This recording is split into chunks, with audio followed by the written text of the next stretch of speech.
Good morning, good evening, good afternoon, wherever you are in the world. Welcome to the NetOps Expert. As always, I am Jeremy Rossbach, Chief Technical Evangelist here for the Network Observability Solutions at Broadcom. Very excited to be joined today by Skyler Sypherd. Now, I'm going to not go into what Skyler does here at Broadcom because he's going to talk about all that, which is going to lead us into looking at the broader view of our AOD division, Agile Operations Division, and some of the other solutions and offerings that are here with Broadcom and how they would complement your network observability solutions to provide a broader visibility into business outcomes and technical outcomes. So, Skyler, welcome. Hey, thanks, Jeremy. I appreciate it. Also, the last name is Sypherd. It's one that everybody butchers. Got it. All right. I'm going to keep this in there, actually. All right. Skyler Sypherd. Yes. That's so funny. It looks like Shepherd. Yeah, I've always thought it was Shepherd. All right. Skyler Sypherd. Great story behind it, but maybe we'll get into that. Whatever you want. Why don't you tell the audience who you are, where you came from, your career, and that's going to lead us into our conversations today.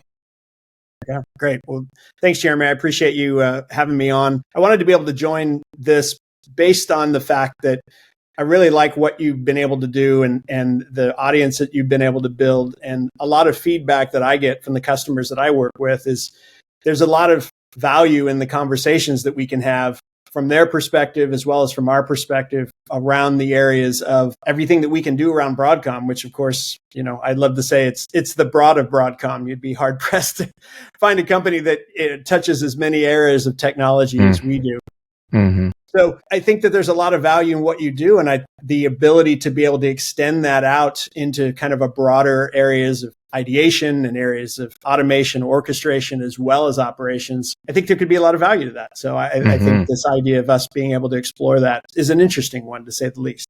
I can't wait for you to talk about the automation side of our division, because I was just at the Network Automation Conference in Denver a couple weeks ago, and to see. Still, the question is why hasn't automation taken off like other technologies? So we can talk about that as well. No, that's great. Well, I appreciate the invite. A little background on me. So I started in technology actually very young in junior high. I was blessed to go to one of the junior highs that had the early Apple programs. So I was learning on the green vector graphics with Apple IICs when I was 7th, 8th grade. The old floppy disks, of course. And then in high school, actually studied development for all 4 years, doing COBOL and Fortran and all of those, and realized by the time I graduated that the last thing I wanted to do with my life was to be a developer. So that, and again, back in that time, developing was very much kind of more isolated, right? You in a room with a box and kind of working on code, a lot less of the socialized development that we see today. So what I felt I didn't have was really an understanding of the whole business side of technology. So I had a weird view of college, which was that you go to college to be forced to learn something you wouldn't teach yourself, right? And so for me, I already loved technology. I had already immersed myself in it quite a bit, but I really didn't care that much about business or marketing or, all that whole side. So that's what I went to school to study. So I studied business and with an emphasis in marketing, and really started to learn the business side of technology, which the timing was pretty good because obviously that was a lot of this bridging, if you will. I mean, when you think about the concept of IT, right? Yes, it's technology, but it's technology for business. And having or understanding that bridge became a real critical part of my development and the value I think that I've been able to provide to customers, because again, from a technology standpoint, it's the business trying to accomplish something, and the fact that the technology can accomplish that is great. But if you're just focused on the technology, that there tends to be that gap, right? So that moved me forward into a lot of different aspects. I've been on the training side of things within the Microsoft space when they started moving into the networking side, and that's kind of how I got into networking, being a MCSE, and was a Microsoft certified trainer for many years around the Microsoft space as they started to move into what at that time was very much a Novell space, right? Novell kind of owned that whole thing in the early 90s. And I used to be a GroupWise administrator in the 90s, so very, very familiar with Novell. Yeah. So it was an interesting time. When I came in, the the organizations that I was working with, I mean, 80 to 90% of them were all Novell. And within a very short time period, I'd say within a 3 to 5 year window, that flipped very quickly. And, I think a lot of it was very much, and in my growing up in this industry, what I really gravitated towards with Microsoft was very much this kind of 80-20 concept. And to explain a little bit about that for me, I've always had the mind for technology, but my heart has always been a pragmatist. I've always been about, well, what's the shortest path? Right? And not falling in love with a widget and thinking, well, this tool is such a great thing. And when I look at how Microsoft and Novell competed, it was very much that. Novell was very much about, well, there's a lot of things you could do with our product, right? And then the customer would say, well, like what? And they'd say, well, a lot of things. Just figure it out, right? And Microsoft was very much about the path of, look, 80% of what you need, it's already here. It's going to come out of the box to do that. If you want to spend the time to do that 20% and do the customization, that's great. But I think as they found, a lot of customers didn't, right? They never really went into that 20%. But if they could get what they needed and get it quick and kind of get it out of the box, that really sat well with me. And I think it sat well with a lot of companies, right? Who were just trying to get into this thing called networking. And hey, I didn't have a network before. Now I have it. And I need users and they need security and they need permissions. And, a lot of that was made a lot easier by Microsoft and in the NT, as we called it, the NT space back then before Windows and Windows became one window, right? Well, I will say this, I ran data centers in the mid 90s, late 90s, early 2000s. And you're right. There was no bridge between tech or IT and the business. I mean, we were just getting up to speed on IT and networking and all that. So, and you're right. I mean, we bought every tool, you got to do backups, you got to do this, you got to do that, because we just were trying to tame what was our complexity back then. And now it's really fascinating and exciting to see IT hopefully being so well respected by the business to get a seat at the table to understand how tech can improve business outcomes. I know that's what we're talking about today. Yeah. No, and that to me is why I have such a passion for the space that I think we're in as Broadcom, and just the timing, right, of where we're in as an industry, because I feel like, kind of going back to that pragmatic side, that a lot of, for me, technology was always about a means to an end, right? It was about how do we solve a problem, and ideally with the least amount of steps, right? But the analogy I would often use as a trainer was asking the question day one, how many of you work for NASA? And very rarely did anyone raise their hand, right? And that led me down the path of, okay, so we're not trying to get somebody to the moon. We don't need radical technology. We don't need something that no one else is doing, right? We're not necessarily reinventing the wheel. And American business works at, 70% accuracy, right? So there's that pace that says, hey, if we can get it done and move on to that next thing, let's focus on that, versus saying, hey, I want to build the best thing I can build. And, unfortunately in our industry, there's a science element to that, right? And scientists tend to think that way, right? They think very linear and they think very, I want to build the best thing. Meanwhile, the business is going, hey, we're on the clock here, right? Like we need to get that done. And how is any of this going to help us reach our goals? Yeah, I know you have your goals, but what about the overall business goals? Yes, yeah. Yeah, it's about that business efficiency, right? And so when I think about how we look at technology within Broadcom, and I see a very pragmatic mentality, right? Where it's very much about, instead of us going in and building this great thing and then hiring a lot of evangelists so we can educate the world as to, hey, we built this wonderful thing and it's so great. It's reversing that flow, right? And it's really about, hey, Mr. Customer, what do you need? Like, where are your pain points and where are your challenges? And how could we utilize technology or build or buy or acquire or orchestrate something that could get you to where you need to get to, again, with the least amount of steps, right? How can we be efficient in the way we utilize technology versus being very specific or laser focused on, hey, we built this great thing and if you build it, they'll come. Kind of that Silicon Valley mentality, right? And kind of shift away from that to be very customer centric and very customer focused, to really be listening to, hey, what are your needs, right? And how could we align to those needs? It's funny. To me, that's very. Yeah, and it's funny, we were having a discussion yesterday with the product management team here for the network observability solution, and all the software vendors out there, a lot of them will do these type of technical use cases. Their solution for SD-WAN, we do it too. Their solution for cloud, their solution for Cisco, whatever. But what if we did like their solution or our solution for bandwidth cost reduction, our solution for alarm noise reduction, our solution for proactive capacity planning, whatever it is, those things hit, alarm noise reduction. Well, that makes sense because I spend 4 hours sifting through thousands of alarms. So that's got to be something that's efficient for not only tech, but the business and other business use cases like that, instead of for SD-WAN, for software defined data center, for cloud. Yeah. And I think what you're pointing out, right, is a lot of this is starting point and perception, right? Is the starting point the technology, or is the starting point the problem, right? And then is the perception from the problem back to the technology, or is it starting with the technology and finding a problem, right? Yeah. And I think in a lot of cases we've seen a lot of that, right? We've seen, hey, this new technology is developed.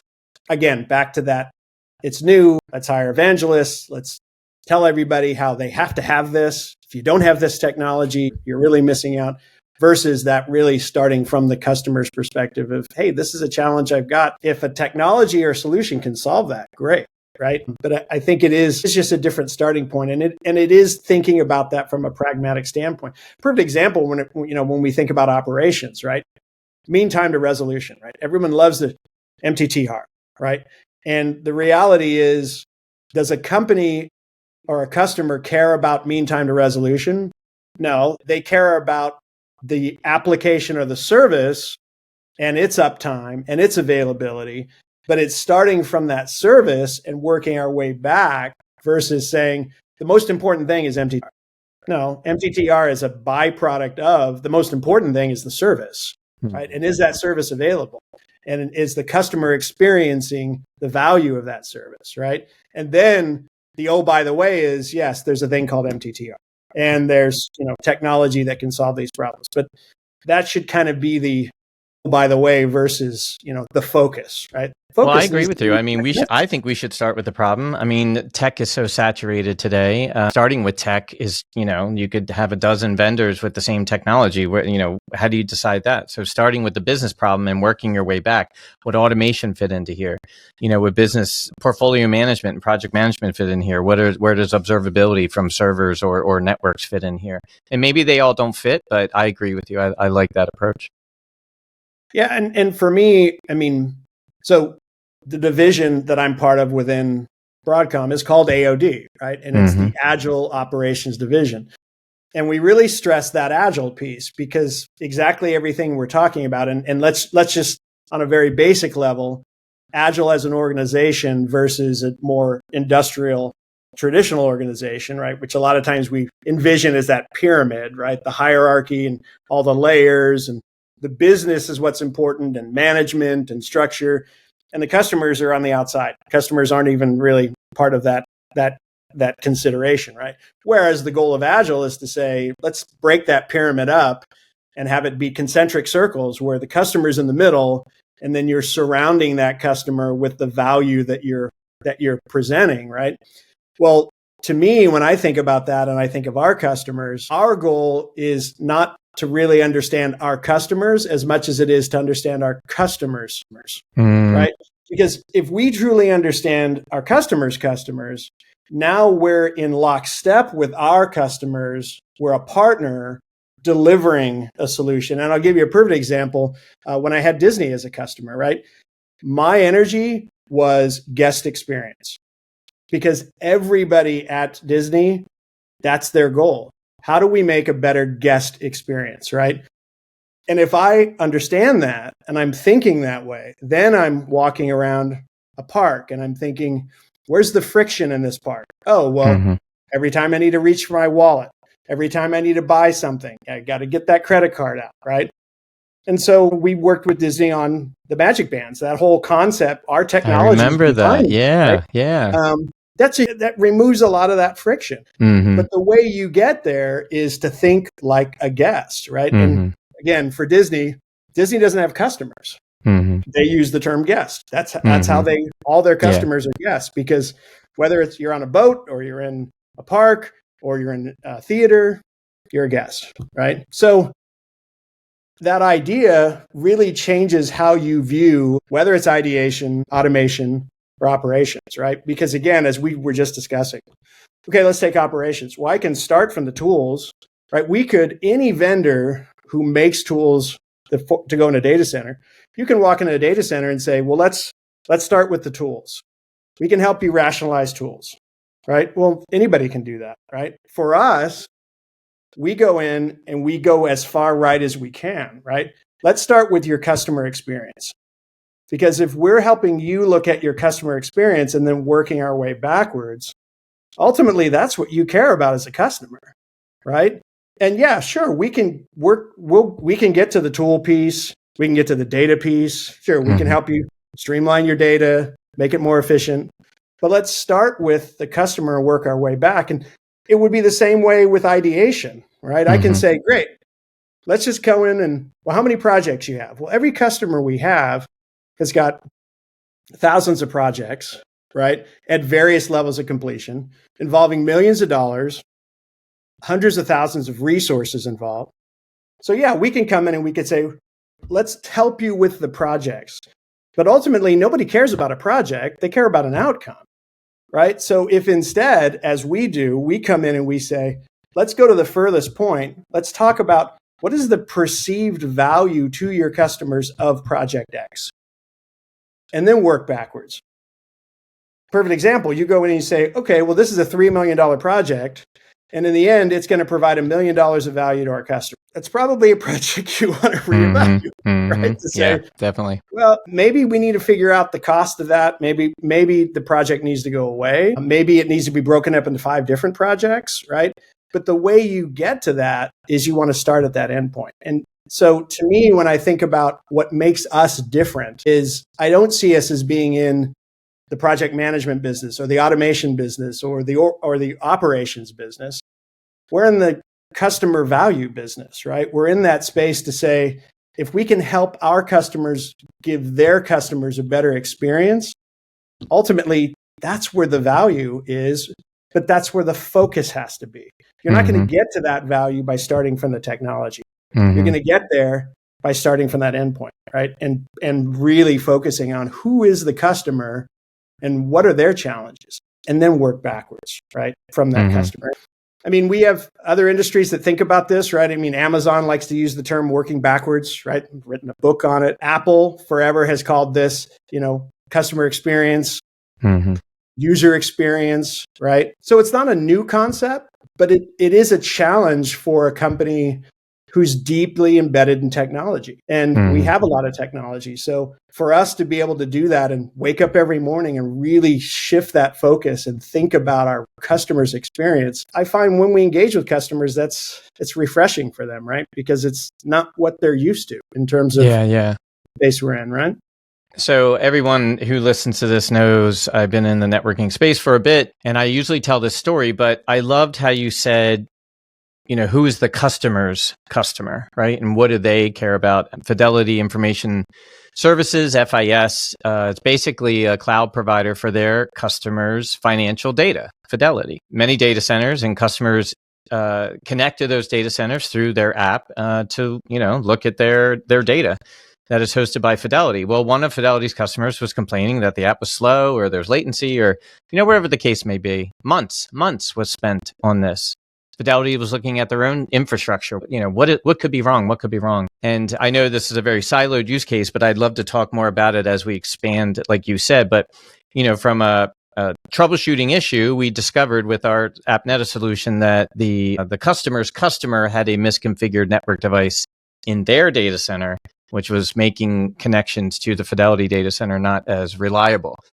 But, so there's a customer's customer thing, but how would we, and I'm throwing this out there last minute here for you, how would we walk that situation back? Fidelity, I know Fidelity.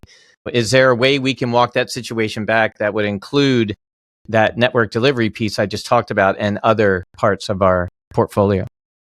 Yeah, absolutely. And the way I, again, think about us as a group, as AOD, is there's times where it's kind of visualized as a tunnel, from idea to an outcome. I tend to think of it more as a concentric circle. And the reason being is everything starts as an idea, everything, right? I mean, whether we're talking about technology or not technology, it just happens to be that every company today is in the technology business, right? I mean, again, you think about a great example of a customer I used to have, which was Nike, right? Great example. Nike's in the shoe business. So they are absolutely not in the shoe business, right? And they will tell you, we are in the technology business, and we've been in the technology business for a long time. The ideas and the use of technology in those ideas, it's kind of inseparable for every organization we deal with, right? But that idea, as it gets processed and becomes a reality, right, it involves two primary aspects. It involves people and money, right? So there's dollars involved and there's people involved in making something an actual product, right?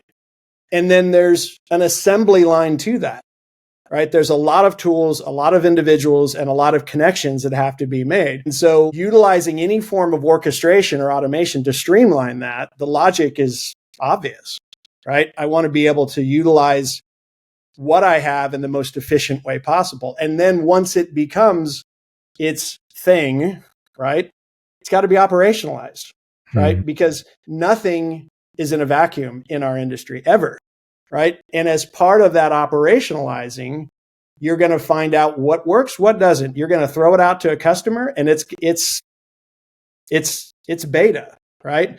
And customers are going to give you that feedback. And as that feedback loop comes in, guess what happens? That goes back to the front.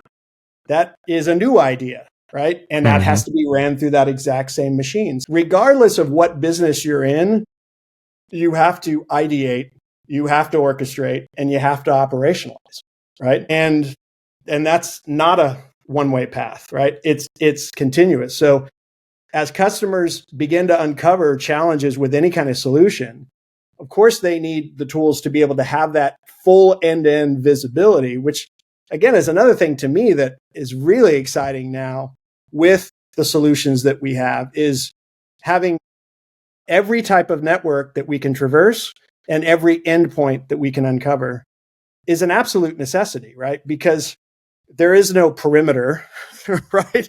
The old days of, hey, it's an office building and everyone's in that office building and the data center's in the basement of that office building. So pretty easy gig, right? No, everything, everywhere, all the time.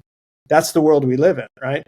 So being able to have that reachability that we have of any type of network, could be traditional network, could be radio network, right? Having that visibility, and then the endpoints of our customers could exist anywhere. The employees who are sometimes customers can exist anywhere. That's huge, right? To uncover that data. But once it's uncovered, what do you do with it, right? Once you uncover what those challenges are, that's a new project. That goes back into the front end, right? To be reworked, to be modified. And so what did you learn? And what does that involve? Dollars and people. Always involves dollars and people. And so you always have to be looking at that pragmatic side to say, great, a customer uncovered this about our solution. Is that something we want to fix? Yes or no? Yes, great. That comes back into the front. Okay, but how much are we going to spend to do that, right? Customers uncovered it as a problem. Is it $1 million problem? Is it a $5 million problem, right? Is it a $1 billion problem? Again, kind of going back to Disney.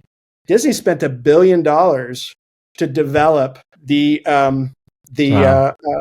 Magic Bands. Magic Bands. $1 billion. Now, here's what's interesting, right? On the surface, what did that really solve, right? It didn't create a whole new business for them, but it removed the friction of their existing business. It was 100% to start, 100% guest experience. That was it. Was it market share? Did Disney need more market share? I mean, they're the top players in most of the areas they're in, right? But guess what? That was the starting point for it. But guess where it ended up? It ended up allowing them a completely different view of their entire business, right? Because all that now data they have all of those these bands were metrics. collecting. Yeah. Yeah. And so now it affects what they buy. It affects when they buy it. They have far less loss of, oh, well, we bought this because we thought people might like it. Mm-hmm. Again, kind of going back to that, Silicon Valley versus us, right? That if you build it, they'll come. Maybe they will. But if your focus is starting from your customer, whatever you build is likely to give you a better outcome. Because I love that Disney story, because not only did they want to do this initiative, they probably didn't have an idea of the amount of data and metrics these bands were going to give back to them, and the stories that data tells about the behaviors of the guests. Do you know what Disney was doing prior to developing the Magic Bands, as they were looking to collect customer experience data, or how our customers behave when they're in the parks, from what are they buying and what rides are they going on? Were they able to even get any insight into that information? That's a really good question. I mean, that didn't come up initially for us. I think a lot of what they were learning was really anecdotal, right? A big part of what Disney has always done, which is very smart, right, is a lot of the feedback that they get are from their own employees, because their own employees are guests, right? So Disney has always had if you work for us, hey, you can get into the park for a discounted amount, or go to the premieres of our movies. And, on the surface, you say, well, isn't that great? They're taking care of their employees. Well, part of it's a little selfish as well, right? That gives them a lot of data, because now their employees are in the parks and they're buying things and they're going on rides, and then they're providing that feedback back to their management, right? So I think a lot of it, for the most part, was directed in that way. It's interesting too, when you look at how technology shifts for an organization like Disney, when we look back and how they've approached the internet and how they moved into it, where you had a business that was very physically based, right? Whether it's a physical park or a studio or customers coming into a theater.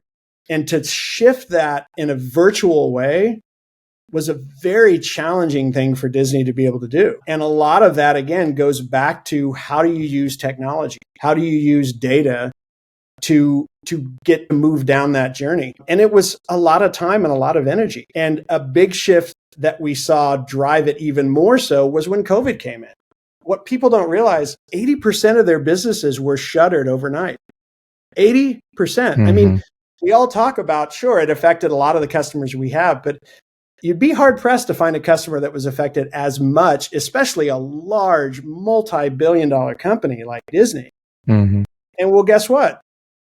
They're publicly traded, right? They have quarterly metrics. They couldn't just say, hey, it's okay. This will pass.